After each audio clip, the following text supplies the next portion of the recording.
Bien le bonjour et bienvenue sur l'Enthousiaste, le podcast qui vous fait découvrir des réalités faites main par des personnes qui ont osé essayer. Aujourd'hui, c'est Gilles Boeuf qui prend la parole. Gilles est un scientifique et enseignant né. Il a étudié pendant 20 ans la migration des saumons à l'Ifremer en Bretagne, avant d'intervenir au Collège de France, de présider le Muséum d'histoire naturelle et de porter la voix de la biodiversité et de la biologie dans divers conseils scientifiques et conférences.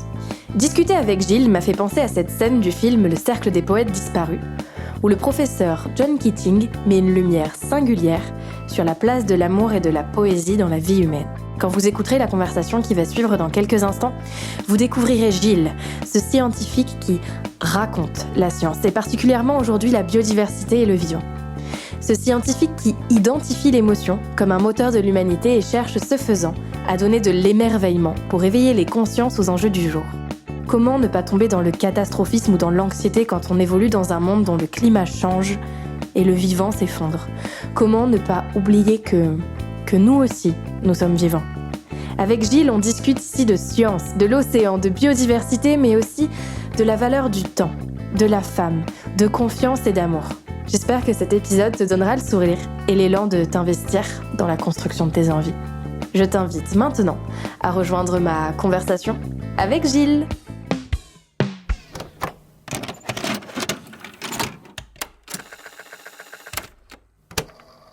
Eh bien, le bonjour Gilles et bienvenue sur l'Enthousiaste. Bonsoir. Oui, c'est vrai qu'on est le soir. Ça fait 2 fois. Donc on est très heureux de te recevoir ici.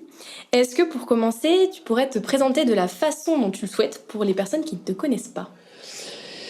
Alors moi, j'étais un petit garçon qui avait très envie de faire de la science et de la biologie. À 8 ans, moi, je savais ce que je voulais faire.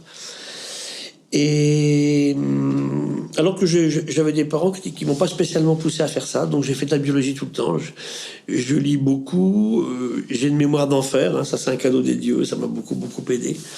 Et puis c'est vrai qu'à 8 ans, je voulais travailler sur les venins de serpents. Je trouvais ça sympa, les serpents, ça mordait, les gens étaient malades. Et puis j'ai passé ma vie à travailler sur les migrations des saumons, hein, donc ça reste effectivement de la biologie. Donc je me présenterai comme quelqu'un qui est vraiment viscéralement un scientifique, hein, c'est ce que j'aime depuis longtemps. J'aime essayer de décortiquer des mécanismes, de comprendre des choses, et quand je les ai très bien comprises, même quand c'est très compliqué, de restituer avec des mots simples, sans trahir la réalité. Donc je suis vraiment un enseignant né depuis toujours. Moi j'étais fait pour être prof d'université ou d'école d'agro. Donc voilà. Et j'ai eu la chance que ça a toujours bien marché, donc ça m'a amené à beaucoup bouger, à rencontrer énormément de monde. Et en prenant de l'âge maintenant, eh bien, on s'intéresse aux sciences humaines et sociales de plus en plus. Alors que pourtant l'humain fait beaucoup de bêtises. Hein. Mais quand même, je me dis, bon, les pauvres humains, ils sont mal barrés. Donc c'est vrai que, autant au départ, moi j'aimais la physique, la biologie, la physiologie, la chimie bien sûr. Je suis venu maintenant effectivement à beaucoup d'intérêt aussi pour les réflexions philosophiques, ou les sciences humaines m'intéressent beaucoup aussi maintenant. Donc voilà, je suis ça, un enseignant né, prof d'université, et puis enseignant aujourd'hui dans pratiquement toutes les grandes écoles d'ingénieurs, et puis à Sciences Po, et maintenant dans les écoles de commerce. J'ai fait la rentrée à HEC cette année. Vous vous rendez compte que HEC invite un écologue? C'était impensable. C'était des mecs qui servaient à rien il y a 10 ans. C'était des empêcheurs de tourner en rond pour faire du pognon. Et ben voilà. Et ils sont chouettes, les jeunes, ils ont envie. Hein. Donc voilà, j'adore raconter des histoires. Donc ça se passe bien. On va bien s'entendre parce que j'adore les histoires. Voilà, je fais des radios, des télés. Là, j'étais tout à l'heure encore sur France Culture. Donc vous avez cette double casquette. Et moi, je voudrais revenir sur celle de scientifique d'abord. Qu'est-ce que c'est pour vous que d'être un scientifique? Être un scientifique, c'est être quelqu'un qui a forcément de la rigueur, de l'humilité. Il a beaucoup lu, le scientifique, parce que s'il veut raconter de vraies histoires, il doit avoir tout lu ce qui touche à son domaine. On ne peut pas imaginer qu'on laisse passer des choses. Et puis, on ne met pas de côté ce qui ne nous plaît pas, on lit tout ce qui est écrit. On a le droit de faire des choix, mais on peut avoir des opinions. Donc, c'est ça le scientifique, c'est... En fait, ce que j'aime dans ce terme, c'est la légitimité que ça me donne. Ça veut dire que quand je fais une discussion, quand je fais un discours, quand je raconte une histoire, je dis aux gens, allez-y, cherchez ce que j'ai dit qui est une connerie et on discutera après, parce que ça a été validé. La science, c'est une attitude, en fait. Hein. Ça veut dire qu'on fait quelque chose, on trouve quelque chose, on l'utilise des résultats de tout le monde, et quand c'est bien discuté, validé et remis dans le système, ça apporte une certaine fiabilité, en fait, à l'information. La science évolue, change, hein, et ne confondons pas la science en marche et la science qui est établie. C'est pas la même.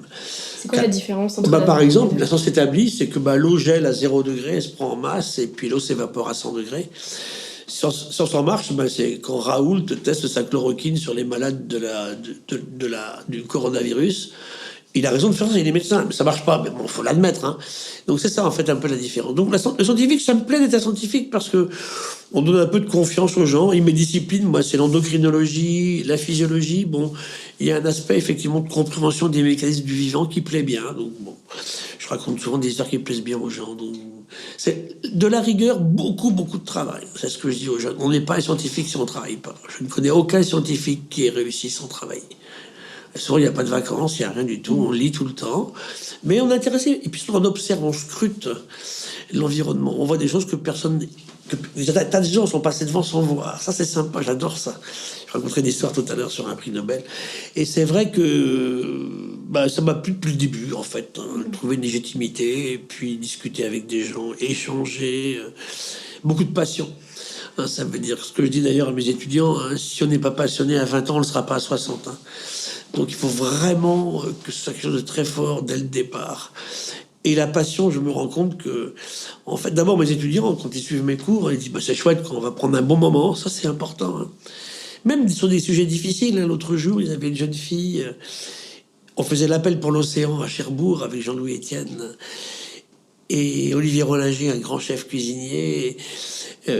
Une jeune fille me dit mais écoutez, ce que vous dites c'est terrible ce qui se passe en ce moment, le climat, le vivant, mais je pars avec le sourire. Là j'ai gagné. Ouais, la journée est réussie.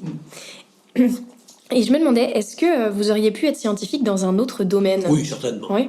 Donc vous n'êtes pas devenu scientifique vraiment pour l'endocrinologie, la biologie, mais plus pour la manière dont on appréhende... Oui, tout à fait. Non, j'aurais très bien pu faire moi de la physique, j'aurais très bien pu faire de la chimie...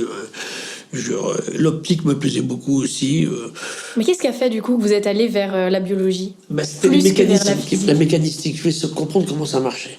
Comme vous disiez, un vieux professeur, en biologie, il ne demande jamais pourquoi, demande comment. C'est ce que m'a dit l'un de mes enseignants de biochimie à l'université. Tu vois, c'est rigolo, c'est amusant. Tu vois, il y a des choses qui se recoupent. Et on peut dire pourquoi des fois. Hein. On essaie de se mettre dans la place de la peau du vivant, puis on se rend compte qu'on se plante parce qu'il n'est pas comme ça, lui, il n'est pas comme nous. Ça, c'est sympa. Et oui, j'aurais pu faire d'autres sciences, certainement. D'ailleurs, par exemple, plus de médecine. Oui, certainement, j'aurais pu faire autre chose. Oui, ça, c'est sûr. Oui. D'accord. Et donc, vous avez commencé par la biologie et donc vous disiez que votre métier de base, ce que vous m'aviez dit, c'est d'être endocrinologue, c'est oui, ça ? c'était ça, oui. J'adorais les hormones, oui. Oui, donc est-ce que vous pourriez expliquer un peu pour ceux qui ne savent pas trop ce que c'est que l'endocrinologie ? C'est une très jolie discipline. En fait, le vivant, il communique entre lui en permanence. Il communique au sein de l'organisme et il communique avec les autres organismes. Il y a différentes façons de faire ça. Soit des signaux électriques, c'est le nerf. Hein. Je vais dire à mon doigt de pied, la bouge, là, craque, et hop, mon doigt de pied, ça marche parce qu'il y a une connexion avec le cerveau. C'est une solution. Les hormones, c'est une invention géniale du vivant parce que c'est spécifique. Ça a été inventé il y a très longtemps. On se demande même est-ce que les bactéries n'élaborent pas des hormones. C'est pas tranché. Hein. Mais depuis l'origine de la vie, l'hormone, c'est une molécule qui est émise à un très faible taux. Très peu, qui est émise d'un endroit de l'organisme et qui a pour cible une cellule quelque part dans l'organisme ailleurs. Par exemple, une hormone du cerveau qui va activer le testicule chez le petit garçon hein, quand il atteint sa puberté, ou l'ovaire chez la petite fille qui va avoir ses premières règles. Ça s'est jamais produit jusque-là, tout d'un coup ça part. Et le récepteur est spécifique de ce qu'il reçoit. Donc c'est un message très spécifique. On fait que ça et pas autre chose. Et le troisième, c'est génial, on associe à la spécificité du message la rapidité du nerf, les neurohormones. Et ça, c'est génial parce que tout est contrôlé comme ça, en fait. Et il y a des hormones aussi qui permettent de communiquer entre les êtres vivants. Alors, l'eau est géniale, hein, comme la vie d'abord aquatique. Je libère quelque chose dans l'eau, c'est reçu partout. Et puis, les phéromones, par exemple, qui font qu'un saumon, il va revenir là et pas ailleurs, parce que ses frères génétiques émettent cette molécule-là et pas une autre qu'on peut lui faire apprendre, d'ailleurs. Donc c'est pour ça que ça m'a beaucoup plu. Et puis je trouve que c'est très subtil dans les mécanismes. Il y en a beaucoup. Et je me suis beaucoup intéressé à la thyroïde, parce que moi je suis surtout un marin. Et c'est vrai qu'une hormone avec 1, 2, 3 ou 4 atomes d'iode, c'est forcément marin ce truc. L'iode, il n'y en a pas ailleurs, donc c'est génial, quoi. Et pourquoi le vivant, à une époque de l'évolution, s'est mis à utiliser le diode? C'était jamais arrivé avant. J'adore aussi me poser des questions sur pourquoi le vivant a fait ça, pourquoi, mais comment il a fait. Donc, vous voyez, ça m'a beaucoup plu. Puis c'est complexe, donc ça demande effectivement des gros efforts de réflexion. C'était ça qui vous plaisait? C'était d'aller vraiment au Ouais, fond des choses bien. et de réussir à... J'ai fait mes 2 thèses sur la thyroïde et sur Vous le avez fait cerveau. 2 thèses? Oui, parce qu'à l'époque, on faisait une thèse de 3e cycle. Et après la thèse d'État, qui correspond au PhD des Américains. Et après, même une 3e, ce qu'on appelle l'habilitation à diriger des recherches. Nous, on a été dispensés parce qu'on avait la thèse d'État. Mais mes jeunes étudiants, maintenant, qui ont commencé à travailler, font une thèse d'université. Et après, ils font l'habilitation à diriger des recherches qui leur permet de diriger un groupe de recherche. D'accord. Et vous, donc, dans vos recherches, vous avez réussi à mélanger donc l'endocrinologie et la biologie marine? Oui, bien sûr. Oui. C'était l'objectif? Bah oui, bien sûr. Mais je voulais démontrer que nos modèles marins étaient tout à fait aussi intéressants que le raton ou la drosophile. Et par exemple, nous on travaille beaucoup sur les échinodermes, les étoiles de mer ou les oursins. C'est magique. Hein. Ils nous font 1 million de bébés dans l'après-midi, tous synchronisés et entièrement transparents. On a trouvé sur l'étoile de mer la molécule clé du cancer est trouvée chez l'étoile de mer. La transmission de l'influx nerveux est trouvée chez une petite limace de mer. Donc c'est vrai que... Pourquoi? Parce qu'ils sont plus anciens que les autres, les modèles marins. Et puis peut-être plus simples, donc plus facile à comprendre aussi. Tout l'intérêt d'aller chercher les modèles idéaux pour ce qu'on veut démontrer, en fait. Et mais pourquoi est-ce que c'est pour toutes ces raisons-là que vous êtes allé d'abord vers la biologie marine, du coup? Oui et non. Disons que j'aimais beaucoup, moi, les insectes au début aussi, tout petit garçon. Je suis allé parce que j'habitais Brest et qu'à Brest, tout le monde fait de l'océanographie. Donc, pour trouver du boulot localement, je voulais pas partir à l'autre bout de la planète à l'époque. Après, je suis parti. Je suis allé au centre de recherche du coin et évidemment, il faisait de l'eau de mer, quoi. Donc, c'est parti comme ça. Après, c'est vrai que j'ai trouvé dans l'océan des raisons d'originalité qui m'ont beaucoup séduit, en fait. Comme quoi? Par exemple, la spécificité que j'évoquais, l'ancestralité, tous les premiers mécanismes. Il n'y a aucune espèce d'animaux aujourd'hui qui ne soit pas né de l'océan. Oui. Ça veut dire qu'il y en a qui n'ont jamais quitté l'océan, n'ont jamais pu. Les étoiles de mer, les oursins n'ont jamais quitté l'océan. Mais par contre, des animaux comme les insectes, qui ont tellement réussi au niveau terrestre, viennent des crustacés marins. Donc, ça m'a plu. Donc, c'est plus ancien. Un peu comme une fascination pour nous... Enfin, est-ce que c'est... Vous me direz si c'est ça, mais un peu comme une fascination de se dire qu'il y a quelque chose qui est beaucoup plus que nous, qui est beaucoup plus ancien. Oui, puis surtout, là, nous sommes 3 ce soir, là, on a un petit océan au sein de chacun d'entre nous, quoi. Pourquoi est-ce que votre prochaine prise de sang, vous allez regarder avec un petit peu de tendresse, hein, et vous verrez la numération globulaire, et vous verrez sodium, 142 millimoles. Tiens, qu'est-ce que ça fait dans mon sang? C'est le sel de l'océan. Chlorure 105, potassium 3, ça veut dire qu'on est né quelque part dans l'océan, quoi. Donc cet aspect d'ancestralité m'a beaucoup plu. Et alors en plus, quand la vie sort de l'eau, elle a un leitmotiv, hein, une obsession, garder l'eau à l'intérieur. Et tous les 3, on est fait de flotte. Un bébé humain qui naît, c'est 3/4 de flotte, quoi. Quand on est dans l'eau, c'est moins embêtant. Et pour revenir sur le thème de la biodiversité, est-ce que vous pourriez le définir? Oui, alors très simplement, ça c'est ma définition que je donne dans ma leçon inaugurale au Collège de France. Hein. La biodiversité, c'est la fraction vivante de la nature. La nature existe quand la Terre se forme. Hein. C'est-à-dire que je raconte souvent ce paysan qui ramasse cette météorite au-dessus de Toulouse, là, et puis que ça sert à se marrer de faire un truc comme ça, ramasser une météorite. Aucun animal ne fait ça, mais c'est génial. On va l'étudier, elle a l'âge de la Terre. C'est moche comme tout, mais ce qu'on raconte est génial. Et c'est ce que je dis, en fait, la science n'est pas une opinion. Une émeraude, c'est merveilleux, donc on va dire des choses bien, oui, pourquoi pas, mais ce caillou tout noir est moche, il est génial. Quand on a les moyens d'étudier ce qu'il est et ce qu'il représente, bien sûr. Il faut faire rêver aussi. L'émotion est très importante. C'est un des moteurs de l'humanité. Donc c'est vrai que la biodiversité, c'est venu en fait parce qu'en 2001, moi je débarque 2 ans avant à Banyuls, sort le texte de Paul Crutzen, le prix Nobel de chimie, qui appelle le terme de anthropocène, hein, la fraction de l'histoire de la Terre, durant laquelle le plus puissant moteur du changement, c'est l'humain. Je me dis, qu'est-ce qu'il raconte? J'avais passé 20 ans à travailler sur la longueur du jour, sur le sel de l'océan, sur la température. Et lui va me raconter que c'est l'humain, mais c'est quoi ce truc? Alors, je me rends compte d'abord que l'humain n'est pas tout seul, il est avec ses 4 milliards de cochons. Les agronomes, vous connaissez ça, hein, les 25 milliards de poulets et puis le 1,5 milliard de vaches. Et puis qu'il a tout modifié comme ça, donc c'est vrai. Et voilà comment je parle là-dessus. Et donc je commence à écrire là-dessus et raconter des histoires. Ça plaît, puisque je suis appelé au Collège de France pour faire le premier colloque du Collège de France à l'étranger en 2005. Et en 2007, je suis appelé par le muséum qui me dit, voilà, écoutez, vu ce que vous faites, ce que vous publiez, ce que vous écrivez, c'est vraiment muséumesque. Hein. Vous venez chez nous. Mais moi, j'allais tout petit avec ma tante voir les collections de la grande galerie. Oh, voir vos yeux, c'est ce que j'allais dire. C'était le petit enfant qui d'un coup complètement s'est dit, mais la mâchoire se me dit, oh là là. Alors, en scarabée, en papillon, on peut avoir les mêmes à peu près, moins. Mais alors en minéraux, on est écœuré à chaque fois. Il y a des trucs incroyables qu'on peut pas. C'est comme boire un château cheval blanc. Tout à l'heure, on disait par rapport à un petit truc. Et donc, ça m'a vraiment mystifié. Donc, j'ai pris la présidence du conseil scientifique et après l'établissement en 2009, je suis resté 7 ans le président. Parce que là, j'avais ce que j'avais à la maison comme petit muséum, là, je l'avais en vrai, en grand. Et en plus, ils ont rarement eu des présidents qui étaient effectivement naturalistes de base.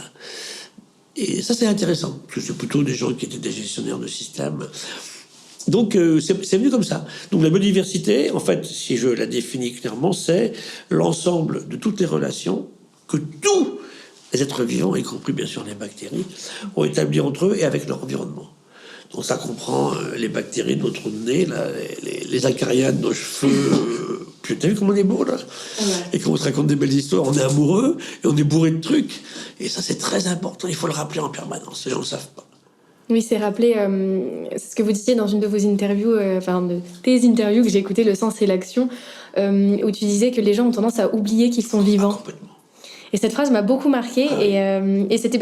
Mais elle est marquante. Hein. Mais oui, c'est terrifiant, et je me demandais comment tu fais au quotidien pour pas oublier, toi, que t'es vivant, alors que t'as une vie qui est remplie... Parce que je suis dedans depuis tout petit, si tu veux. Cette intranquillité aujourd'hui que l'on vit, je parle pas de catastrophisme ou de collapsologie. Hein, mais ça, on reviendra dessus après. Si tu veux, c'est ça, quoi. Je disais que ce qui m'a vraiment... D'abord, moi, quand je parle avec des gens, ceux qui sortent d'un cancer savent qu'ils sont vivants. Hein. Oui, tu disais, oui, c'est dans la souffrance qu'on redécouvre. Là, je vis encore, je suis fier de vivre, je suis heureux de vivre. Je peux souffrir, mais ça continue. Et puis je te dis, c'est cette jeune fille qui m'a bouleversé, parce que je m'occupe aussi des Jeux Olympiques. Et à 19 ans, elle a les 2 jambes sectionnées d'un accident de la route. Elle a 19 ans. Moyenne de vie des femmes en France, 84. Quand tu rentres chez toi le soir, tu te dis, je vais vivre aussi longtemps sans jambes. Elle a une merveilleuse conscience du fait qu'elle est vivante. Moi, je suis amoureux, c'est génial, quoi. C'est beau, hein. Et c'est quelque part dans les témoignages des autres que vous retrouvez. Oui, bien sûr. Que tu retrouves un peu cette... Mais en plus, je suis quelqu'un qui fait des tris tout le temps. Ça veut dire que des fois, ça énerve les gens, évidemment, à vivre. Tu peux me dire un truc, je t'écoute même pas. Tu vas me dire ma cousine s'appelle comme ça, je m'en fous complètement du prénom de la cousine. Donc, je vais même pas t'écouter. Je risque pas de garder le truc, je vais pas l'écouter. Après, il y a des choses, tu me dis, bon, moi, c'est pas inintéressant, la recette de tel truc, bon, elle est sympa, elle me raconte, ça lui fait plaisir, j'écoute, mais je retiens pas. Et par contre, tu me dis un truc, tiens, ça c'est vraiment intéressant, je vais le garder la semaine, ou alors ça c'est vital pour ma future vie, je vais le garder à vie. Donc je fais cette sélection-là au moment où j'écoute mes interlocuteurs. Et ça c'est chouette parce que ça me permet de garder en mémoire, de faire du tri dès le départ, et de pas trop encombré. Et ça, t'as réussi à le mettre en place, enfin, c'est inné ou c'est quelque chose que t'as mis en place après en réfléchissant Je pense que c'est inné, si tu veux. C'est comme en vélo, quand tu fais du vélo, on t'apprend tout jeune, quand tu appuies sur une pédale, mais tu tires aussi la pédale vers le haut avec un cale-pied, ça change tout. Hein. Au niveau de la performance, les grands pros, ils savent faire ça. Quand nous, on appuie sur les pédales, eux, ils appuient, ils tirent. Et ça, tu vas beaucoup plus vite. Donc, c'est vrai que ça s'apprend aussi, mais bon, je pense qu'il y a du part quelque chose d'inné, j'ai envie de faire ça, puis que ça marche bien, en fait, quoi.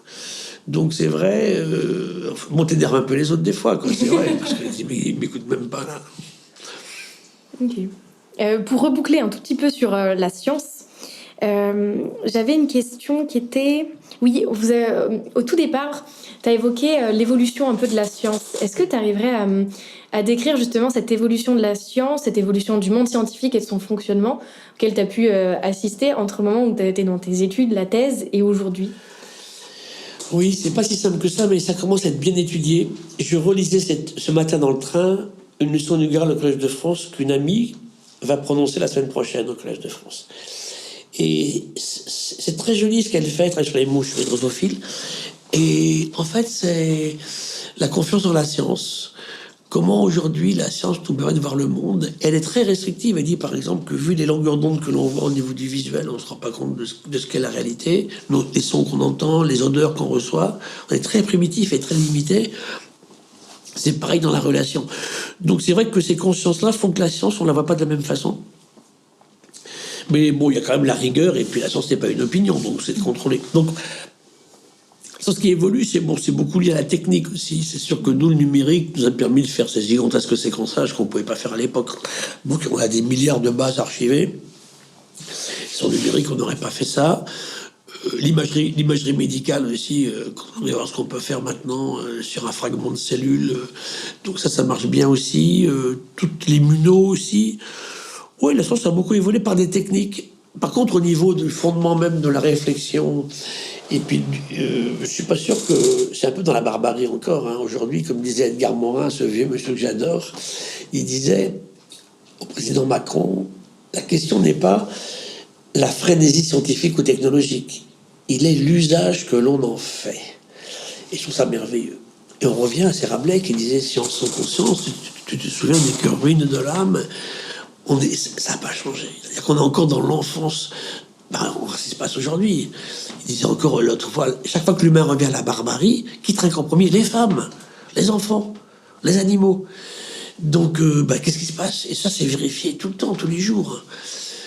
Donc la science, encore une fois, je veux pas la mettre en leitmotiv sur tout le reste. Par contre, si on écoutait un petit peu mieux les scientifiques, peut-être que ça irait un petit peu mieux. Mais je voudrais pas d'un monde dirigé par les scientifiques. Pourquoi? Parce qu'ils sont beaucoup trop, pour certains, sectaires, et puis il y a des écoles, si tu veux. Puis c'est rigolo, je vois des grands scientifiques, je ne dirais pas les noms, mais ils sont trop sympas. Ils sont géniaux, mais ils sont même pas capables d'aller faire des courses, quoi. Et le type, il a Asperger, donc c'est super. Hein. Il a des neurones géniaux pour qu'on fasse des trucs que nous, on ne peut pas faire. Hein. Et t'as des choses, des fois, qui sont mystifiantes. Le gamin, il calcule 33 323 multiplié par 75 232, et tu as le résultat, quoi. Comme ça, clac. Waouh. Ça veut dire des formes d'esprit très particulières. C'est pas de la science, d'ailleurs, ça, mais bon, c'est quand même un résultat mathématique qui est juste. Oui, la science évolue, ça c'est sûr. Est-ce qu'elle va que dans le bon sens? Tu sais, il y a deux mots qui m'ont beaucoup maintenant avec la réflexion actuelle, c'est le progrès. Mais la science, elle est à l'acte le progrès. Et le mot progrès, tu regarderas dans nos livres partout, à l'agroailleurs, on l'utilise plus. Parce que le mot progrès est trop lié à une science sale de la chimie du pétrole, des pesticides. On a remplacé ça par le mot innovation. C'est que de la sémantique. Hein. L'innovation, on va sauver le monde par l'innovation, pas par le progrès. Et le progrès, c'est les entreprises qui font des choses pas terribles. Curieux, hein? De toute façon, c'est un mode de pensée. Donc la science, oui, la science, il faut la conserver telle qu'elle est, c'est-à-dire c'est une pratique qui permet d'expérimenter, de vérifier des hypothèses ou de les invalider, et puis de sortir des résultats, de discuter avec les autres, ça qui est très important. Hein. Et quand c'est validé, ok, on y va. On arrête de revenir tout le temps en arrière, quoi. La Terre est plate. Hein. Eratosthène calcule la circonférence de la Terre 200 ans avant Jésus-Christ. Et aujourd'hui, la Terre est plate, la Lune n'existe pas, l'autre jour. Oui. Mais c'est rude, tu sais. Là, par exemple, un choc cette semaine, hein, ils ont sorti un article sur 50 ans. Ils avaient posé les mêmes questions en 1972 et en 2022 à des jeunes. C'est effrayant. Est-ce que la science est utile aux humains? Il y a beaucoup de plus qui croient qu'elle n'est pas utile aujourd'hui qu'il y a 50 ans. Aujourd'hui qu'il y a 50 ans. D'accord, c'est une drôle de tendance d'évolution auquel on ne s'attend pas spontanément. Et du coup, moi, ça m'attriste. Et puis, parce que à quoi j'ai servi? Oui, c'est ça. Quelle a été ma place en tant que scientifique? J'ai mal communiqué, qu'est-ce que j'ai pas fait mon boulot? Si tu veux, alors bon, les platistes... Après, vous n'avez pas fait votre boulot. Moi, justement, c'était une remarque que je tenais à vous faire. C'est que là, en m'intéressant un peu plus près à ce que tu as pu faire dans ta vie, moi, j'ai trouvé ça, justement... de voir à quel point est-ce qu'on peut diversifier ses activités et faire plein de choses. Oui, bien sûr. J'avais essayé de me faire des notes pour essayer de construire un peu cette pensée et de réaliser qu'il fallait redonner, en tout cas pour moi, je parle en mon nom, après, je sais pas trop ce qu'il en sera des autres, mais de redonner sa valeur au temps, de se rendre compte que on peut construire des choses et on peut faire plein de choses, mais que ça prend du temps et c'est un chemin. Et surtout, n'oublie jamais beaucoup, Louane, de travail. Tout le temps. C'est ce que je dis aux jeunes. Hein. Je dis, de toute façon, quoi que vous fassiez, faites ce que vous avez envie de faire. Mais pour réussir, vous devrez travailler beaucoup. Mais c'est pas un travail. Tu aimes tellement ce que tu fais que ça ne coûte pas. Là, on parle des âges à la retraite. Moi, je n'avais pas envie d'être en retraite. Ça m'intéresse pas du tout. Donc, c'est vrai que... Mais bon, c'est facile de dire ça dans ma position par rapport au type qui met des boulons sur des trucs, hein, ou qui est sur un toit en permanence. Mais ça veut dire que si... Je pense que si le travail que tu trouves, effectivement, est tellement passionnant pour toi, c'est pas un travail, finalement, tu vois. C'est une joie, c'est un plaisir. Tu te lèves le matin, aujourd'hui, je vais peut-être aller mais je dois là-dessus et tout, mais tu vas pas, le mec, il prend son métro, il va arriver dans une usine, c'est sinistre, il va respirer des pesticides dans son truc. Donc ça, c'est important aussi. Donc c'est vrai que il faut beaucoup. On réussit pas sans travail, mais c'est pas un travail forcé, quoi. C'est contraint. C'est ça que je veux dire qui est différent. C'est trouver un peu l'endroit qui nous fait vibrer, qui nous anime et qui. L'endroit et puis l'activité, ouais. Qui rend en fait ce quotidien. Puis je te disais en plus, faire des choses qui servent à rien, c'est génial. J'adore. Calculer les circonférences de la Terre, Ératosthène, tu vois, ça sert à rien du tout. C'est génial. Il n'y a qu'un humain pour faire un truc comme ça. Dessiner les peintures de Chauvet, t'en pleures tellement c'est beau. Picasso d'ailleurs s'était beaucoup intéressé aux arts pariétaux préhistoriques.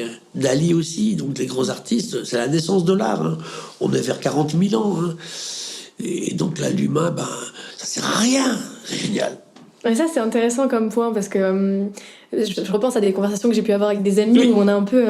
moi, je mets ça derrière, c'est tout à fait personnel, mais c'est cette expression de culte du productivisme où il faut toujours produire quelque chose, il faut que ce soit utile, il faut aller quelque part. On ne sauve que ce qui sert à quelque chose. Ça me rend fou. Avez-vous vu le film La Panthère des Neiges?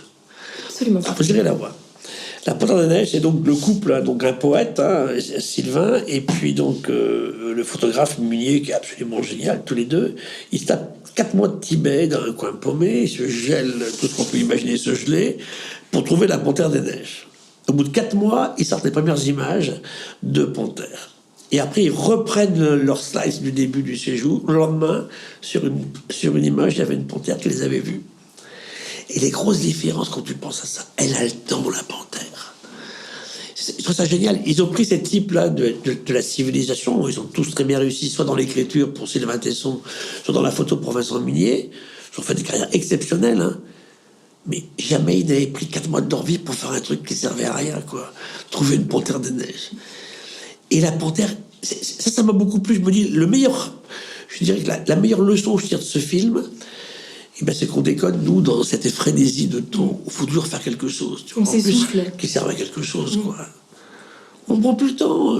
Les câlins, ils sont bien si tu les fais bien, tu vois. Tout est à l'avenant, en fait.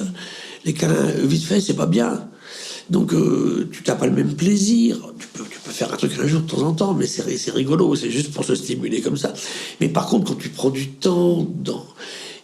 Et puis des choses qui paraissent tellement séparées alors qu'elles sont complètement liées, la tendresse, tu vois. Aujourd'hui, j'écoute tout le monde politique. Tu as entendu parler d'amour aujourd'hui, là. Quel parti? Ça, je comprends les jeunes, je râle parce qu'ils votent pas. Mais les agros votent pas, bon. Mais franchement, ils me disent, mais attends, Gilles, pour qui on va voter?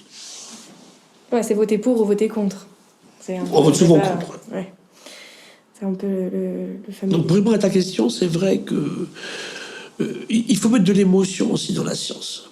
Pas qu'il te fasse que tu oublies que tu es scientifique et que tu triches. Qui enlève un peu cette objectivité, enfin cette volonté d'objectivité. Absolument. Au contraire, c'est tellement merveilleux quand tu as trouvé un truc qui marche et que tu le démontres. Waouh! Même des choses horribles. Hein. Par exemple, on démontre que les petites épinoches, tu sais, ces petits poissons qui sont chez nous en eau douce, là, c'est connu depuis longtemps. Le mâle, pour séduire une copine, doit faire un très beau nid, mais magnifique. Et après, donc il va les chercher, elles viennent voir, si le nid n'est pas beau, pas de câlin, rien du tout, je veux pas de toi, bon. Donc il fait un super beau nid. Ils savent plus faire de nid aujourd'hui. Okay. Parce qu'ils n'ont plus d'hormones mâles, ils sont infestés d'hormones femelles, en fait. C'est tellement triste. Et c'est vrai que je suis très attaché à donner de l'émerveillement dans le vivant, parce que c'est tellement incroyable. Tu regardes tes cheveux, tu regardes, je sais pas, même le mouvement de quelque chose, tu vois. Et pour ça, il faut une qualité d'observation que les gamins n'apprennent plus. Hein. Et puis, il faut prendre le temps. On revient en fait à cette question de valeur temps, c'est de réussir à se poser et de réussir à...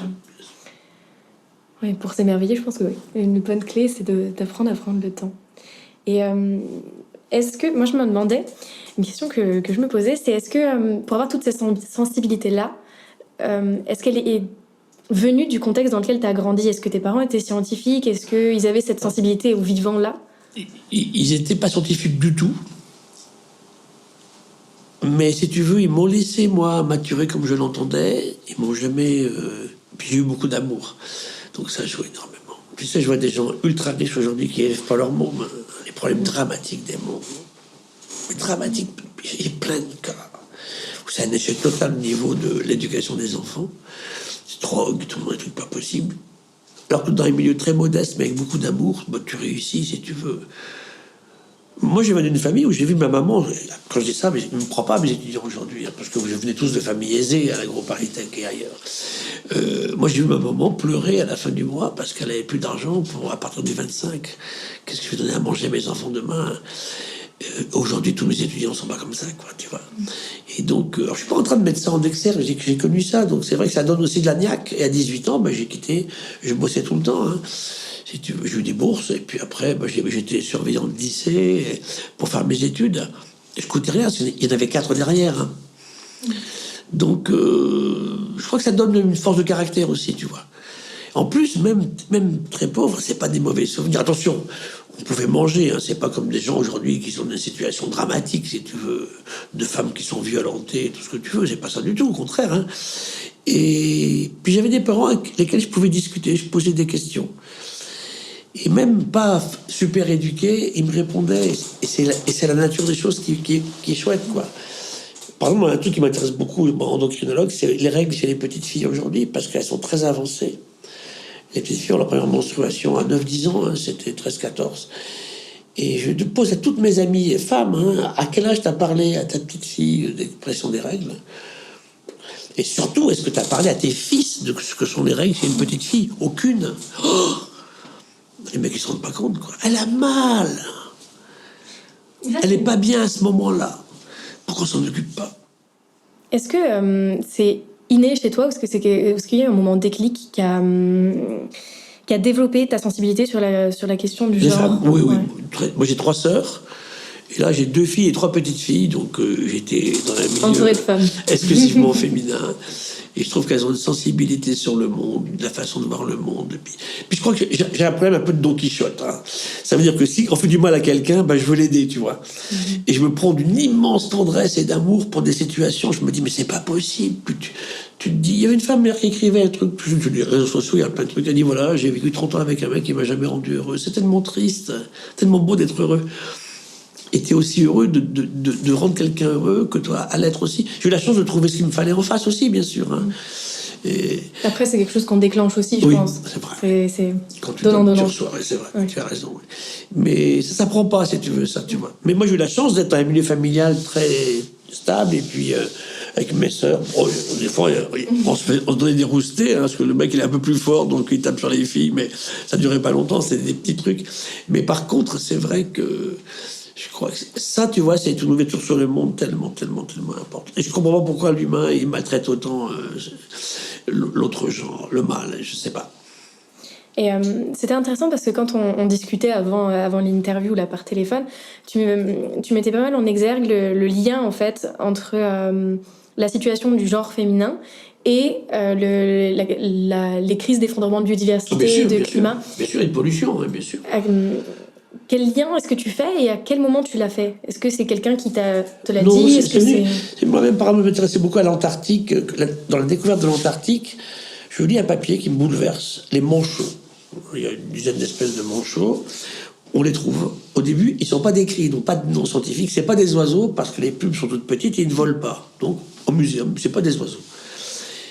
Eh bien, avant qu'on les décrive comme étant des oiseaux, on les écrabouille dans des machines pour faire de la graisse de baleinier.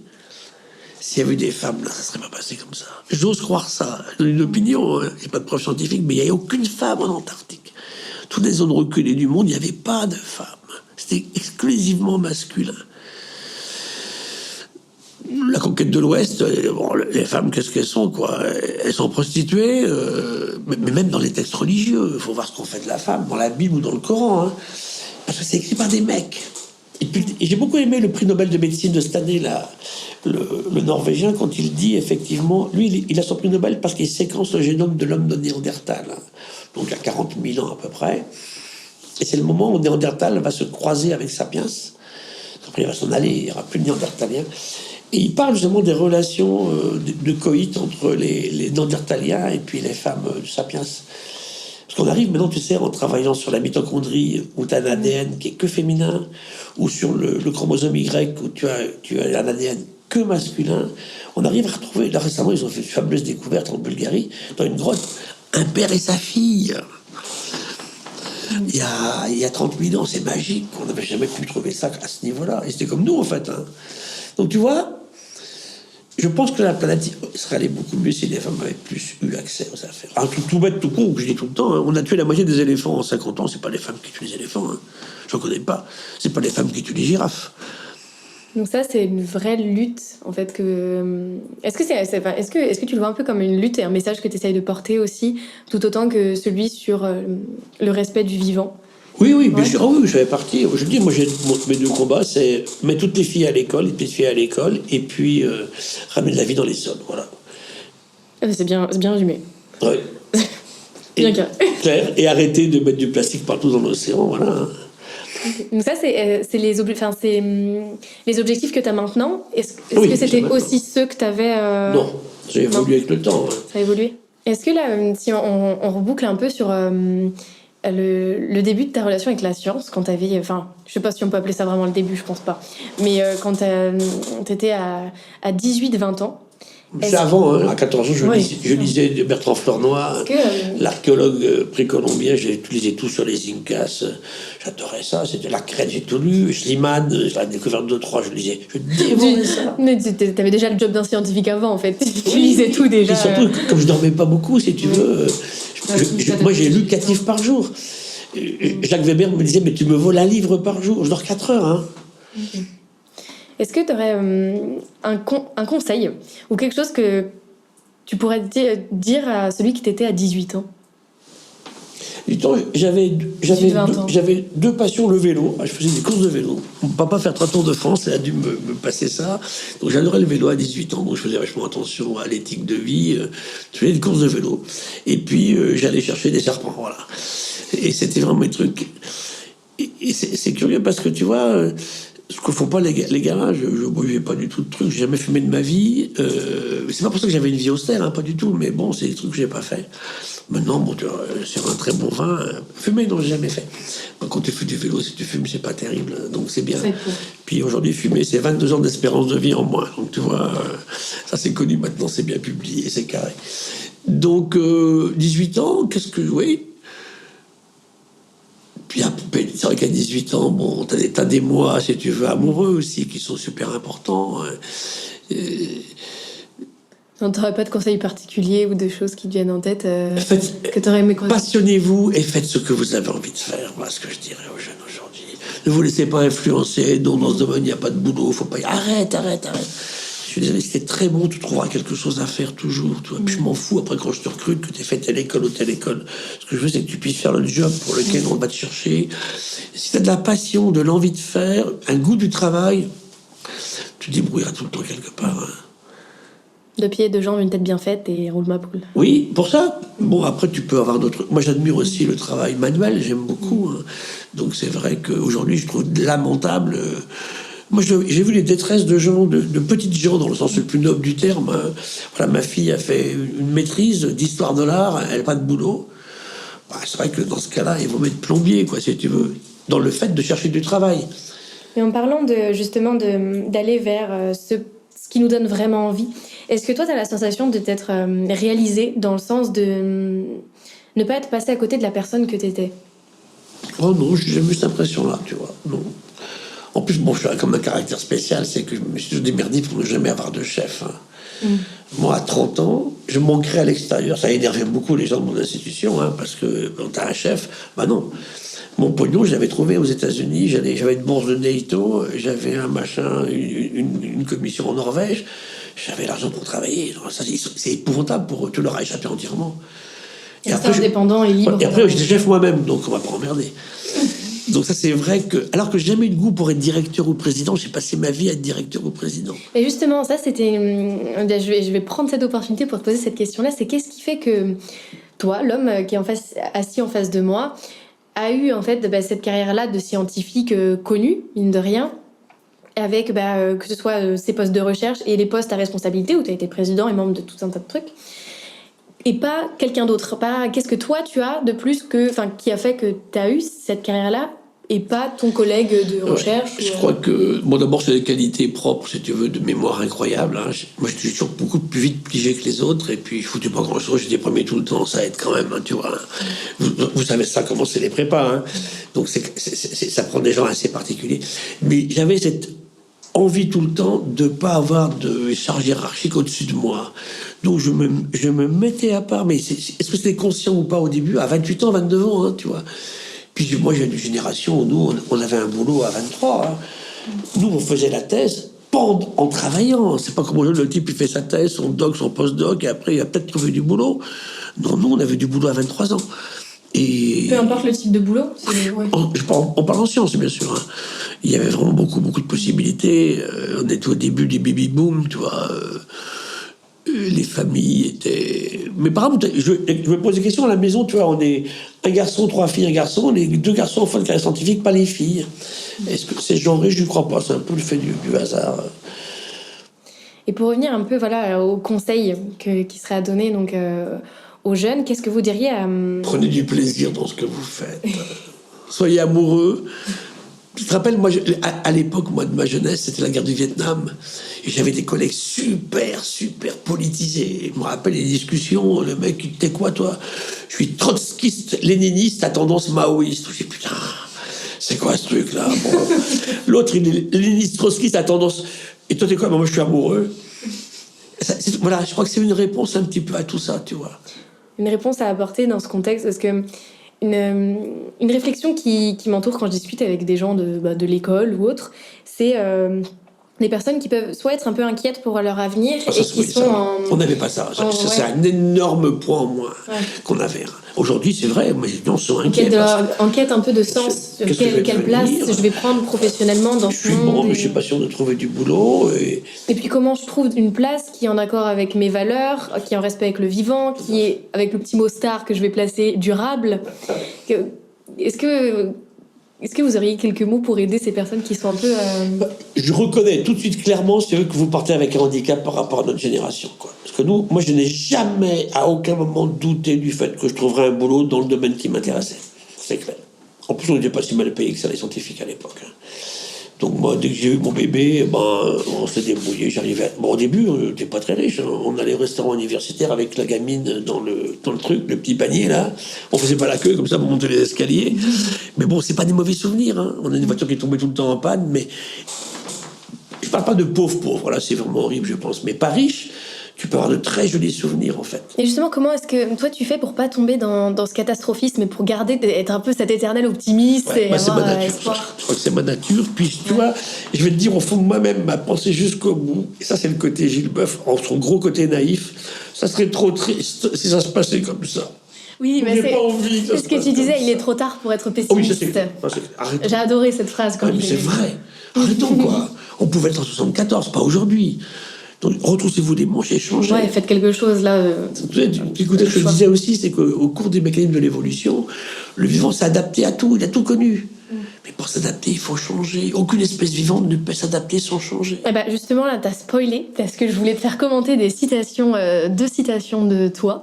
Et justement, c'est dans l'un des articles que tu m'as envoyé, de Terra Echo, qui s'appelle La si heureuse nature de Gilles Boeuf, oui. où tu leur as dit... non, attends, c'était pas celle-là. C'était dans le podcast Le sens et l'action que tu as passé là en avril, où tu disais la plus belle entreprise de la Terre, c'est la vie. Oui. Elle a subi les pires problèmes, chaud, froid, salé, trop doux, acide, et elle est toujours là parce qu'elle s'est adaptée aux changements extérieurs et personne ne s'adapte sans changer. C'est très fort pour moi. C'est très percutant. Enfin, je trouve ça très très percutant. Parce que Einstein, il disait en fait un truc comme ça. Il disait: comment voulez-vous résoudre des problèmes avec les mentalités qui les ont créés? C'est vachement intéressant. Et c'est pas lui qui avait aussi dit il n'y a que les fous qui font 2 fois la même chose en espérant avoir un résultat différent. Oui. Et puis, comme disait cet économiste, il dit en fait, pour croire que dans un monde fini comme le nôtre, on aurait une croissance infinie, il faut être soit un fou, soit un économiste. J'ajoute conventionnel, quoi. Il y a quelques jeunes qui marchent bien maintenant, tu sais. On a besoin de vous. C'est pour ça qu'on discutait avec toi justement des agros qui s'étaient révoltés là, en mode, parce que je leur faisais cours une semaine après. Alors parce que j'ai eu des opposants vieux à l'agro terrible, c'était épouvantable ce qu'ils ont fait, ils ne se rendent pas compte, c'est des ingrats complets. Moi je dis pas ça. Sur le fond, vous avez raison de vous révolter. Par contre, par rapport aux agros qui bifurquent, par contre, vous ne devenez pas éleveur de moutons dans le Larzac, quoi. Déjà on bouffe trop de moutons. En plus, quand je forme les jeunes du CFA de la Réole en lycée agricole à 18 ans, ils sont bien meilleurs que les agroparitech pour élever des moutons, hein. Oui, c'est ce que tu disais aussi, c'est que on ne sauvera pas le monde sans entreprise. Ah. Et moi, je me demandais justement, mais ça tombe pile dedans. C'est pour ça que je te sors cette citation maintenant. C'est récent, par contre, dans ma démarche intellectuelle. Hein. D'accord. Je t'aurais pas dit ça il y a 20 ans. Aujourd'hui, je suis convaincu qu'il faut ça. Oui, parce que j'ai l'impression qu'il y a un peu deux manières d'aborder le problème, de se dire, ok, on veut changer le système, et que t'as, dans les agros qui bifurquent, beaucoup cette tendance à se dire, je veux sortir du système pour montrer qu'il y a une autre voie et Ils ont raison là-dessus, hein, mais je veux leurs neurones dans le système pour changer le système. De l'intérieur. Pas qu'ils aillent élever des moutons. Et pourquoi, toi, justement, ta démarche, c'est plutôt de dire le système, on pourra le changer, mais de l'intérieur, et donc on a besoin de ces entreprises, et on a besoin de vous pour les faire changer. Et de vos neurones, que j'admire depuis le début. D'accord. Je suis allé à l'agroparitech, j'avais quel âge ? J'avais l'âge des agros, hein.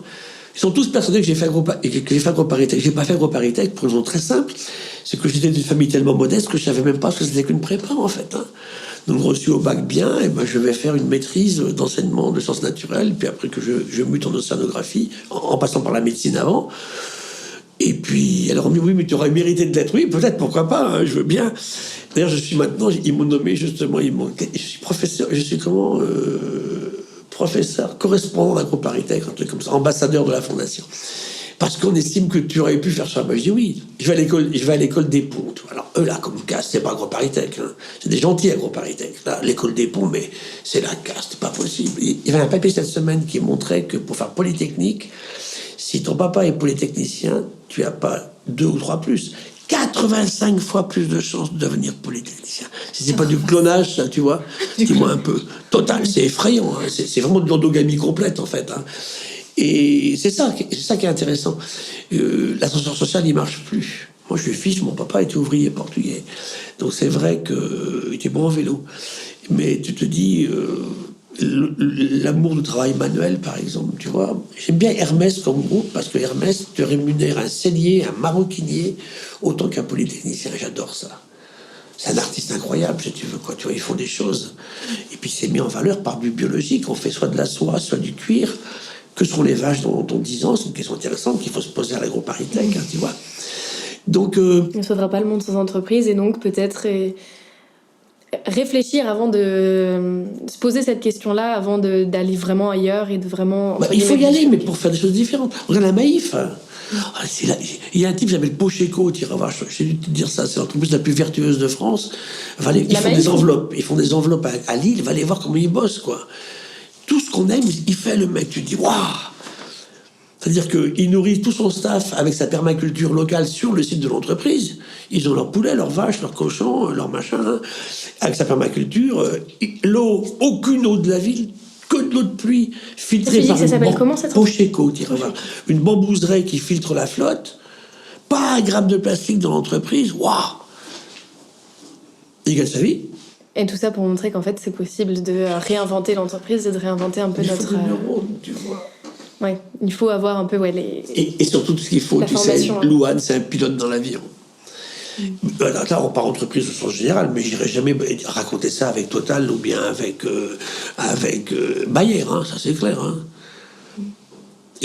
J'étais allé à Act for Nature, quand les entreprises françaises se lancent pour le vivant. Bon, il y a eu quelques discours vachement intéressants. À l'époque, il y avait le patron de Michelin qui était vraiment très bien. Mais Danone, il y a plein de gens. Mais il y en a que j'ai écouté, BASF, attends. Ils ne se rendent pas compte de ce que c'est que le système, quoi. Ils vont crever de leur merde. Donc là, tu vois, je veux pas que mes agros aillent bosser pour ces gens-là. Ou alors, s'ils y vont, ils les foudroient complètement, ils les changent complètement. Ça sera un vrai remplacement intelligent, pas ce qu'on raconte d'ailleurs comme grand remplacement, tu vois. Et pour Quand parler, vous avez un rôle, c'est vrai que moi j'adore. Ça fait longtemps que j'ai ton âge quand je vais la première fois. Moi, je devais avoir 26 ans. On m'emmène à AgroParisTech, justement. Je fais une intervention. C'était Julia Colléou, qui était le professeur de zootechnie à l'époque. J'ai connu notre ami, qui était candidat à la présidence de la République à l'époque, qui était AgroParisTech, René Dumont. Oh là là, t'as envie de suivre ces gens-là, tu vois. Mais par contre, je t'ai raconté récemment un truc qui m'a quand même pas mal bouleversé. Tu sais, je fais des photos de coquelicots. Et j'avais sur mon écran d'ordinateur une grande photo de coquelicot que j'avais fait à l'île de Ré. Et un vieux, vraiment c'est un vieux, je ne savais pas qui passe derrière moi. Ah, un terrain mal entretenu. Je dis, c'est pas vrai. Ah, ça me fait mal. Et ça, c'était quelqu'un de... Un prof à AgroParisTech. Attends, ceux-là, bien sûr, ils n'ont pas apprécié du tout la révolte de nos étudiants. Hein. Oui, c'est pas étonnant, c'est pas étonnant. Et là, tu vois, je vois aujourd'hui la différence entre mes jeunes, comme vous, là, et puis tous les polytechniciens qui ont passé 60 ans. Il y en a qui nient le changement climatique. Ils ne peuvent pas accepter qu'ils sont responsables d'un truc comme ça. Je ne veux pas jeter le prof sur les ingénieurs. Il nous faut des ingénieurs. Et je disais, il nous faut un chercheur, un ingénieur et une entreprise pour réussir des choses. Mais c'est terrible, hein. Ils vivent très bien. Ils ne comprennent pas qu'il faut partager un peu mieux que ce qu'on a fait jusque-là, tu vois. Mais vous, ce que j'aime bien, encore une fois, je te dis, c'est la vitalité des neurones. J'ai eu des jeunes, des géniaux, hein. Je me rappelle, c'était un garçon, Benoît Vidal-Giraud, c'était en 80. Mais il était passionné. Il a fini par monter un restaurant bio à Nantes, tu vois. Mais il faisait des trucs incroyables, quoi. Et il venait faire des stages avec nous. Hein. Donc on faisait des stages d'agro. J'encadrais pas mal d'agro. Agro-véto. Du coup, est-ce que... parce qu'il y a... Donc c'est une citation, la dernière que je voudrais discuter avec toi, qui était finalement c'est celle-là dans Terra Eco. Et tu disais, je rêve de trouver un métier où je serais payée pour faire des conférences et écrire des livres, passer des messages dans le monde entier. Il y a un moment dans la vie où il faut se faire plaisir, et quand t'as bossé pour arriver à une situation où personne peut t'emmerder, finalement... Bah c'est vrai, c'est ce que j'ai fait. Et aujourd'hui, t'estimes que t'as trouvé ce métier? Cet article il est assez vieux, hein. Oui, 2013, il y a presque 10 ans. Ça fait 10 ans. 10 ans. Bah oui, je le pense toujours, ouais. Et là, tu l'as trouvé et tu te dis... Sans doute. Ma leçon au Collège de France, tu vois, c'est 2013, tu vois... Okay. Et là, tu as une liberté incroyable. Tu es professeur au Collège de France, c'est 59 minutes et 59 minutes 59 secondes, tu dois t'arrêter. Et puis et avant et après une leçon, c'est comme le dépucelage. Hein. Bon, ça ne change pas. Une leçon au Collège de France, tu as avant la leçon et après. Tu es changé complètement. Et puis tu te dis, waouh, tous les gens t'écoutent. C'est gratuit pour tout le monde vient t'écouter. Telle leçon, moi je tombais le mardi de 11h à midi. On remplissait l'amphi à chaque fois. Tout est sur Internet. Et ben, je suis heureux de faire ça. Mais j'avais pas peur. Parce que ça, c'est une de mes grosses qualités. Je n'ai jamais connu le trac. Tu mets devant 300 personnes en français, en anglais, en espagnol. J'ai envie de raconter mes histoires. Exactement comme ça a été écrit dans cet article où ils disent pas l'âme d'un sauveur, mais la tchatche d'un messager. Je trouvais ça, c'est la Elle était chouette, la fille qui avait fait cet article-là, ouais.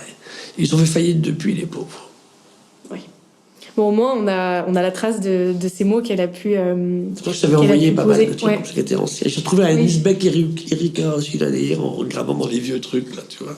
Et comme là, aujourd'hui, t'as l'impression d'avoir réalisé ce rêve-là. Est-ce que nous, on a un concept dans le podcast qui est le « et pourquoi pas ?» C'est cette question qu'on se pose et qui permet un peu de catalyser l'audace et d'oser faire quelque chose dont on a envie. Est-ce que t'en as un pour l'avenir où tu te dis je suis dedans, je suis en train de le commencer ou j'aimerais faire ça? Ah oui, il y en a tous les jours, mais après, si tu veux, c'est de garder la forme physique. J'ai la chance, si tu veux, tu vois. Les gens n'imaginent pas l'âge que j'ai, à chaque fois c'est pareil. Hein. Donc, mais c'est parce que c'est un peu une éthique de vie. Faut être très amoureux tout le temps, ça marche. Faire plein de câlins, c'est génial. C'est vraiment, donc... c'est le secret. Ça m'a vachement aidé, je t'assure. Puis tu partages, si tu veux. Un câlin, tu vas pas tout seul, c'est chiant, un câlin tout seul. Non, j'en ai jamais fait des câlins tout seul. Faut au moins être deux, tu vois. Et ça a été un moteur très fort. Et les gens n'imaginent pas, d'ailleurs. Hein. Et puis finalement, c'est sans arrêt, tous les jours, se dire, ben voilà, j'ai encore envie d'écrire, mais par exemple, j'ai un énorme défaut qu'on me reproche qui est réel. J'ai pas un grand livre Gilles Boeuf dans la littérature comme tous mes copains en ont, quoi. J'ai ma leçon inaugurale au Collège de France, mais j'ai plein d'articles, j'ai plein de chapitres de livres. Mais comme dirait Corsana, attends, fais un bouquin Gilles Boeuf. J'ai écrit des débuts de bouquins déjà depuis 15 ans. J'ai envie de savoir comment il s'appellerait. Je mettrais les femmes aussi dans... Mais je l'ai pas fait, c'est pas bien, alors que j'adore écrire. Pourquoi je l'ai pas fait? Parce qu'il y a un blocage, je sais pas. Mes amis femmes me disent, mais attends Gilles, c'est pas possible. Et je vais dans des conférences, mais il est où votre livre? J'ai des chapitres de livres, c'est pas pareil. Donc là, il faut que je fasse ça. Donc tu vois, c'est encore un truc à faire. Devenir écrivain. Oui, puis par exemple, toi, j'aurais aimé faire du cinéma aussi, faire des films, pas être acteur. Pourquoi pas? Mais ça m'aurait plu aussi. D'être réalisateur? Ouais, ça m'aurait plu. À un moment, j'aurais aimé être aussi. J'aurais bien aimé être flic certaines fois, tu vois, pour traquer les mecs qui font du mal aux femmes, tu vois, pour leur casser la gueule, tu vois, impunément. Quand c'est de l'intelligence, hein, je parle pas de trucs épouvantables, parce que c'était pas très marrant le métier. Mais non, j'aurais pu faire plein d'autres choses, hein, c'est vrai, quoi. Mais pas homme politique, j'y crois pas trop, tu vois. J'ai touché, pas parce que je voulais devenir homme politique, mais j'ai vu les milieux. Là, je vais au conseil régional, je suis écœuré de la frustreté. J'ai tellement plus de plaisir dans l'amphi avec vous à l'AgroParisTech que dans l'amphi des 250 conseillers régionaux de la Nouvelle-Aquitaine, qui est une grande région, avec un président qui est pas mal. Mais après, on est peut-être aussi plus intéressé sur ce sujet-là que ces personnes dans cet amphi-là. Toi, hier, j'étais avec des gamins. Les gamins élus en Nouvelle-Aquitaine. Donc, c'est des classes de seconde, première, terminale. Avec les régions qui s'occupent des lycées. Donc, on a élu des gamins. Et ben, j'étais à Bordeaux, on était en liaison avec Limoges et avec Poitiers, j'avais 500 gamins élus. Mais c'était génial. Je trouve voir à la fin, les filles n'osent pas parler maintenant, elles commencent à prendre du poil de la bête. Elles me disent, est-ce que tu viendrais pas dans notre lycée? Je dis, je vais venir dans votre lycée, au centre, tu vois, des Landes, ou bien perdu dans le Limousin, là-haut. Je vais y aller. Je suis allé au lycée de la bande dessinée l'autre jour à Angoulême. C'était le festival, là, j'aime beaucoup la bande dessinée aussi. Et c'est vrai que... T'aurais pu être dessinateur? Peut-être pas dessinateur, mais scénariste. Mais j'ai les grands, tous, Glénat, Jacques me dit, mais Gilles, fais-moi un scénar. Ce que tu fais là, je trouve le meilleur dessinateur du monde. Oh, parce que je lis beaucoup de BD, je me dis, putain, une BD sur la biodiversité. Raconter l'histoire. Comme il a fait notre ami là, sur le climat. Comment un dessin aussi merveilleux est pour une histoire de merde, tu vois. Et ils me disent tous, on manque de scénaristes en bande dessinée. Dessinateurs, il y en a plein. Non, je dessine, mais pas du tout à ce niveau-là, si tu veux. Donc, Depuis tout à l'heure, enfin depuis le début, là, même quand je suis allée te chercher en bas de l'immeuble, tu me parles avec un très grand sourire. Et du coup, je me demandais, est-ce que tu te qualifierais comme enthousiaste? Oui, bien sûr, évidemment, tu vois bien. Bah oui, complètement. Complètement. Bah, sans sud, c'est... Regarde, évidemment, je suis enthousiaste. Je suis passionné, je suis enthousiaste. Alors, j'ai un gros défaut, par contre, qui transparaît pas évidemment, c'est que j'ai beaucoup de mal à faire des choses que je n'aime pas faire. Donc, ça crée beaucoup de problèmes. Je vais pas aux enterrements, ça me fait chier d'aller aux enterrements. Alors, évidemment, dans la famille, c'est pas toujours bien perçu. Oui, c'est pas très politiquement correct. Voilà. C'est pas très socialement. Et surtout, alors, t'as pas de savoir-vivre, il y a des trucs, franchement... c'est ce qui vous dit, par exemple, là, tu vois, là, je suis bien avec vous. Que tu saches que si je vais pas bien, je ne parle pas du tout. Je suis capable de rester dans un mutisme complet. Et là, je vais vivre avec les enfants. T'as des repas de famille, j'ai horreur de ça. Donc, comme je me fais tellement chier à table avec ceux qui sont là, je vais à la table des gamins et c'est génial. On se régale. Gilou raconte une histoire de petites cellules, je raconte plein d'histoires de petites cellules, tu vois. C'est un défaut pour certains. Hein. Oui. Je suis pas du tout quelqu'un... C'est un défaut pour certains et pour d'autres, c'est peut-être vu comme justement une clé de l'authenticité. De se dire, c'est sûr qu'au moins... Avec mes copines, tu vois, ça a été différemment analysé, quoi. Certaines, ça les a vraiment profondément gênées. Un truc qui me fait chier, je n'y vais pas. Donc, oh, la vache. Au moins, comme ça, on sait que t'es toujours content d'être là. Oui. Si t'es là, c'est que t'es content. C'est vrai. Donc ça, et quand je parle. Et quand... Oui. Est-ce que tu aurais une référence à nous partager, que ce soit un livre, un film, un documentaire, tout peu importe. Le livre qui m'a marqué, c'est La Nuit des temps de René Barjavel. J'ai adoré ça. Et Barjavel m'a beaucoup marqué. L'homme rétréci aussi. C'est le film de Kubrick 2001 qui m'a beaucoup marqué. Moi, à l'époque, c'est l'époque où je vais avoir 20 ans, tu vois. Donc c'est vrai que... Waouh! Kubrick, j'ai adoré. Tout Kubrick. Hein. C'était l'époque, tu vois, de film. Il y a eu Spartacus, qui n'a aucune valeur historique, mais c'est un sacré film. Il y a eu Docteur Folamour, tu vois, 2001, Barry Lyndon, il y a eu Orange Mécanique. J'adorais ce type. En fait, il a fait assez peu de films, mais c'est un cinéaste qui a une image extraordinaire. J'adorais Kubrick. Il disparaît très vite aussi, lui. Hein. Donc, c'était l'époque... Puis, il y a des choses que j'ai lu. Par exemple, j'ai lu Bram Stoker, Dracula, en seconde. Donc, là, t'as 15 ans, 16 ans. Ça m'a marqué à vie en écoutant une musique qui était à l'époque les Moody Blues, tu ne connais pas. Nice in White Satin, tu écouteras ça. Et c'est marrant, comme ça te marque à vie. Et ça, je me suis rendu compte qu'avec mes étudiants... L'âge auquel tu vois quelque chose, ou tu lis quelque chose, te marque beaucoup. Moi, je me rappelle du film Le Grand Bleu, où le sac des poètes disparus. Oh, lui, il m'a marqué aussi. Voilà, justement, c'était classe d'âge. J'ai adoré ce film, mais pas de la même façon que les gens qui le voyaient à 20 ans. Moi, je disais Lautréamont, ça me fait chier aujourd'hui, Lautréamont, Les Chants de Maldoror, tu vois. C'est le bouquin qu'il a écrit. Donc c'est vrai que l'événement que l'on vit, un texte qu'on lit, une musique qu'on écoute, en fonction de l'âge que tu as et de ta mentalité à ce moment-là, t'imprègnes différemment. Ça, sur Le Grand Bleu, enfin ça c'est terrible. Le mec, quand il apprend que sa copine est enceinte, il va se suicider avec ses dauphins. Waouh, si c'est ça effectivement ce que tu veux donner à tes jeunes, c'est quand même pas terrible, tu vois. Hein. Il descend plus bas, il va pas remonter, le dauphin va descendre, il va plus bas. Alors, après, avec l'analyse de l'âge, quand tu as 10 ans... Moi, j'ai commencé ça. Au début, je disais à mes étudiants, vous savez, j'ai le même âge que vous. J'ai arrêté de dire ça à un moment. Hein. je vais passer pour un vieux con, quoi. Hein, quand tu as 32, qu'ont 22, ça va. Mais après, attends... C'est pas beaucoup marqué. Voilà un truc qui marque, c'est quand mes étudiants avaient l'âge de mes filles et l'âge de mes petites filles. Waouh. Tu dis, ouais, bah effectivement... Le temps est passé. Bah oui, tu vois. Dans quel comportement tu as... Est-ce qu'il y a un sujet qu'on n'a pas abordé, que tu aurais aimé aborder, enfin que tu t'imaginais aborder ou que tu aurais aimé aborder en plus en arrivant? On a dit un peu rabatton rompu, un petit peu tout. On a parlé de l'amour du vivant, de l'amour qu'il faut donner, recevoir, de beaucoup mieux s'occuper des femmes, ne pas les maltraiter. Ça, c'est vraiment un truc que j'aurais pas voulu ne pas aborder, ça c'est clair. On y serait venu. Le rôle de l'océan aussi, hein, l'océan, on l'oublie complètement. Là, on était aujourd'hui, on parlait d'océan, à la maison de l'océan, justement. Puis surtout, je crois que, bon, maintenant, je suis habitué un petit peu à tout. Hein. J'ai tout eu comme question en face de moi, des gens de mauvaise foi totale. J'ai horreur de la mauvaise foi. Je supporte très mal la mauvaise foi aussi, tu vois.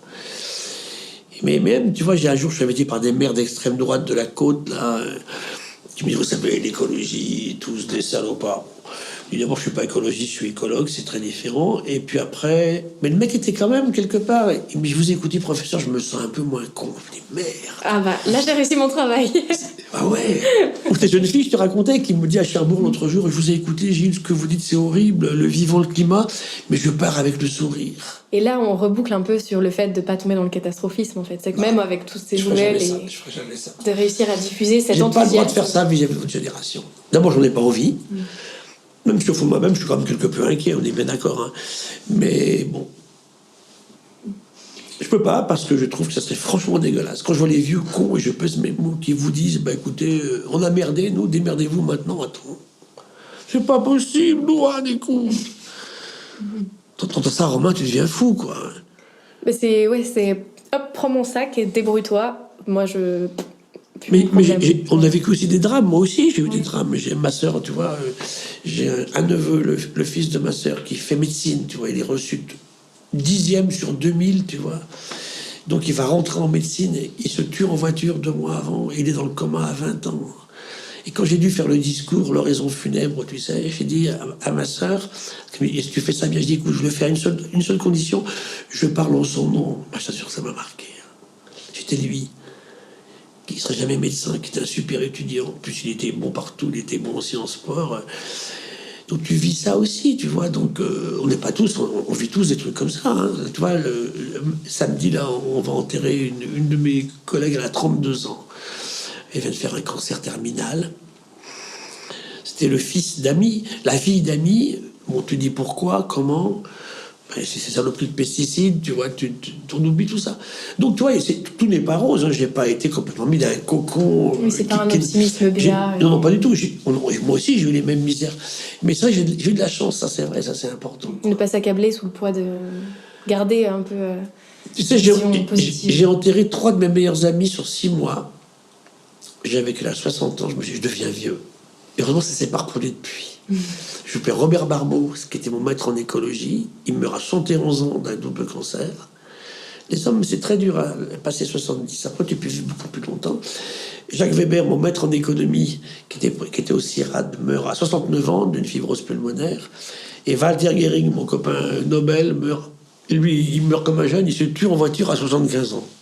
Il est écrasé par un camion. Tu vois, quand on parle des contingences, hein, et ben, j'ai dû faire 3 oraisons funèbres en 6 mois. Oh, tu vois, c'est pas revenu depuis. Ça fait 10 ans. On croise les doigts, on touche du bois quand on en verra. Non, mais j'ai pour te dire que je finirai sur ce que disait notre ami, le prix Nobel de physique, Niels Bohr, qui a le prix Nobel de physique et qui discutait avec Einstein beaucoup. Hein. D'ailleurs, il avait raison, Bohr, sur le quantique. Et quand les journalistes viennent le voir, il a un énorme fer à cheval sur le mur. On dit, écoutez, professeur, prix Nobel de physique, vous y croyez pas du tout? Ah, mais j'y crois absolument pas. Mais vous savez, à ce qui paraît, ça marche même pour ceux qui n'y croient pas. J'adore. Là, je vais je vais te donner le mot de la fin. Oui. Qui est donc la question signature qu'on a, c'est en un mot, qu'est-ce que tu pourrais dire à quelqu'un qui ose pas se lancer dans son projet, qui tu vois, est face à son pourquoi pas et se fait accabler un peu sous la grandeur et qui a peur. Qu'est-ce que tu pourrais dire pour catalyser un peu son audace? Oh bah, je vais être très simple. Vas-y, mon gars, ma fille, vas-y, aie confiance en toi. Si tu as profondément envie de faire ça, tu vas réussir. On se casse la gueule quand on ne maîtrise pas à l'avance le niveau de risque. En fait, je pense qu'il y a l'intelligence du chercheur ou d'autres de pas se lancer dans des trucs trop casse-gueule, ça c'est clair. Les trucs casse-gueule, c'est réservé à des vieux comme moi, parce qu'on a une carrière. Moi, je veux démontrer de plus maintenant. Je peux faire un truc qui est dangereux, pas avec un jeune. Le jeune, il faut qu'il ait des résultats pour qu'il puisse avoir effectivement un CV qui lui permet de trouver du boulot. Mais je dirais, moi, écoute, si tu as confiance en toi, si tu as bien préparé ton affaire, bah vas-y, n'hésite pas, passe le pont. Il suffit de passer le pont.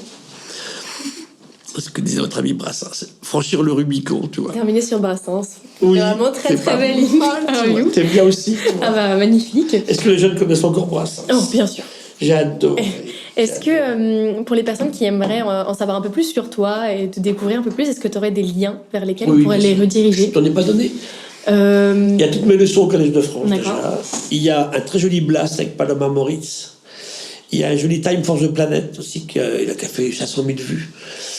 Il y a beaucoup de terre au carré, il y a des têtes au carré. Il y a un très chouette là qui est sorti hier là avec les Indiens. Ma discussion avec les Kogi. Ah bah je vais te le donner. Je l'ai vu hier. Elle est chouette. Et bah du coup merci beaucoup d'avoir pris du temps pour partager avec nous. Il faut du temps pour faire ça, tu vois. Bah, merci beaucoup d'avoir pris ce temps-là. C'est très précieux. On est très contents. Merci beaucoup Gilles et au plaisir. Oui, on recommencera. Merci d'avoir écouté cet épisode jusqu'au bout. Épisode qui, je l'espère, vous a permis de découvrir de nouvelles possibilités et pistes de réflexion. Je m'appelle Louane et aujourd'hui je me suis dit « et pourquoi pas ?» Et vous ?